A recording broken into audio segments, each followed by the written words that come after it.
Let's move on to the final video slash session, whatever you want to call this, for the S9802 teddy, the robe. It is going to come together so quickly, so fast.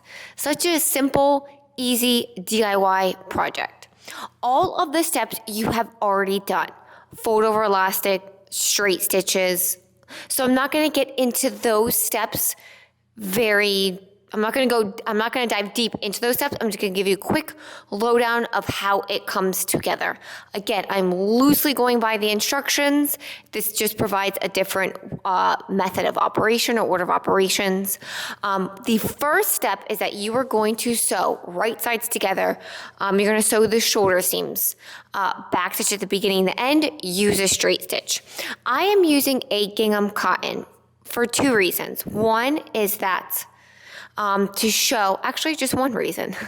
One is to show that you can use a stretch or non-stretch fabric. This is such a loose fitting garment that it won't affect fit if you decide to use a stretch or non-stretch. Yeah, I did have two reasons. Two is that it also shows that even though a robe technically is innerwear, if you make it out of a gingham cotton, you could use it as like a beach cover up or something to wear with like jeans and a white tee. So lots of options with this, with the robe. Such a quick DIY. So first up is to sew the shoulder seams. And then while you're at it, if you have a serger, you can serge those seams as well. Also is to assemble the bottom ruffle. Or not ruffle, the bottom lace panels. Those come in 3 pieces, so there's one for the back, 2 for the front. So you want to assemble those, straight stitch, back stitch at the beginning and the end. You won't serge this because your serger will probably eat through it, but you'll press the seam allowances to one side and just top stitch it down. So I'm gonna go do that. I will show you the finished product and then we'll move on to like the last step. There are literally like 2 or 3 steps in this, which is fantastic. Okay, so I have sewn the shoulder seams. I also did a serge to finish the seam allowances. If you don't have a serger, totally fine. You can press the seam allowances to one side, do a nice top stitch. And I also went ahead and did the next 2 steps because I think it's easier to show the after rather than trying to explain it before. The first one is that after I sewed the shoulder seam, I attached the lace panel to the shoulder. Now per the pattern instructions, you can seam it, just straight stitch, back stitch at the beginning and the end, finish it with your preferred finishing method. Or what I did is I used a small zigzag and I sewed along the scallop edge of the lace and then I cut back underneath to give it a nice little me-made touch, nice decorative touch. You don't have to do that, but I want to show that to you. Also, for the front neckline, I added a serge. There are several ways that you can finish the neckline. You could do a double turn. If you wanted, you could finish it with fold over elastic, which is what the instructions tell you to do. That's great for really fine fabrics where it's really hard to turn under to do like a 1/4 inch seam allowance or a double 1/4 inch seam allowance where you turn it once, then turn it twice.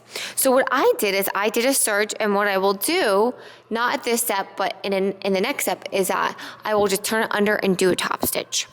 So once you've completed sewing on the panel, the lace panel to the shoulder, you will then put right sides together and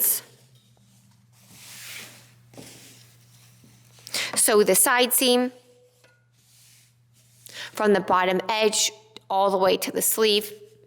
Back stitch at the beginning and the end, finish it however you want to, and then you will attach the lace panel to the bottom edge, straight stitch, whatever finishing method you prefer for the seam allowances.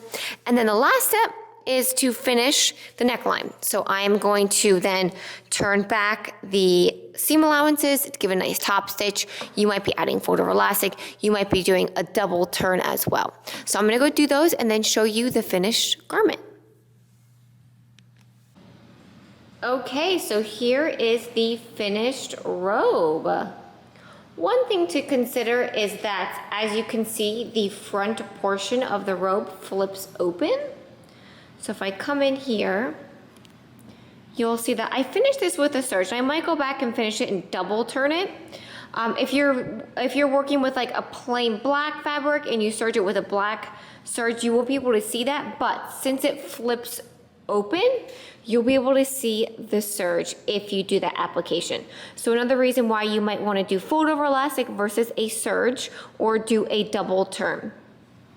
But it really isn't that noticeable. I might go back and do it just because it'll bother me. The bottom edge is finished. Again, I just turned it back once, the lace. Trying to keep my camera as steady as possible. I just turned back the lace, did a nice top stitch. Didn't want to serge that portion because it's just too delicate. Attached the bottom lace to the bottom edge, folded the seam allowances up, and then did a top stitch, and that's it. So I hope you enjoyed this tutorial. Again, this is such a quick and easy DIY project that can be worn with the 9802 teddy or just by itself over a bathing suit, over jeans.